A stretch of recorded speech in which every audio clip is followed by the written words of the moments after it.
Hi, I can explain, but first, can you please get me out of here?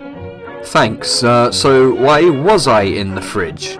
To chill, obviously. I mean, after 2 episodes of making pasta and some more complicated sauces, I think it's high time we take more of a relaxing cooking route this week. So we'll be doing some chopping, roasting and arranging, and that's about it to give ourselves a beautiful ratatouille. So welcome back to How to Convince Your Friends You're Good at Cooking, the show that teaches uni students or anyone else willing to learn how to make good, crowd-pleasing meals on a budget. Remember, as always, to check out the article in the description below for more details on the recipe, as well as fun tips and tricks as you go along. Now, this ratatouille that I'm making is actually more like a Confit Byaldi, which is a thing I only found out about a couple of days ago. It's basically a more modern take on a traditional ratatouille, which is more like a vegetable stew. But I'm actually going to be incorporating one of my favourite cheeses into this, inspired by my own mum's vegetable bake recipe. However, if you take the cheese out of this recipe can be completely vegan, if that's what you want to do. As always, let's start with our ingredients.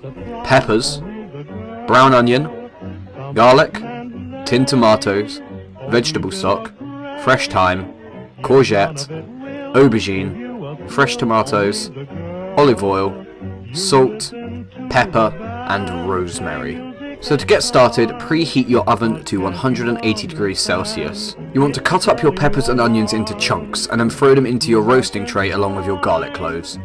Drizzle with olive oil and roast for 15 to 20 minutes or until it looks like this. After that's done, put all your roasted vegetables into a large pot, along with your tinned tomatoes, vegetable stock, a little bit of oil and freshly picked thyme leaves. You then simply need to blend this all together using a hand blender. If you don't have one of these, I'd really recommend you get one for making soups and other sauces, but you can also do it in batches in a NutriBullet or any other blender you have. After all that's done, you should end up with a soupy sauce like this, which is delicious on so many things. Now your sauce is done, you can prep the rest of your ingredients. Start by slicing your courgette and aubergine in half. Then slicing them thinly like this until you get a boatload of these vegetable semicircles. Tomatoes are a bit more difficult. First of all, you have to remove this little bit of stem. Then cut a small cross in the skin like so. Once that's done, drop them into some boiling water for 30 seconds. This is going to blanch them. Then remove them and quickly put them into some cold water to stop the cooking. Once that's done, the skin should be a bit shriveled and you should be easily able to peel it off from where you made that small cross cut before.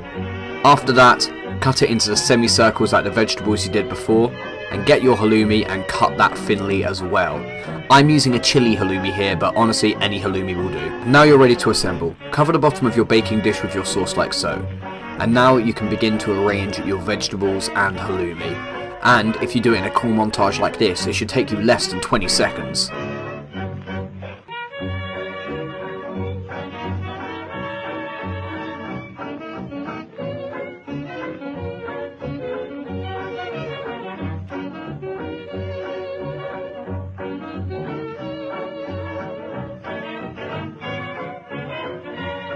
Finally, drizzle with olive oil and season with salt, pepper and rosemary.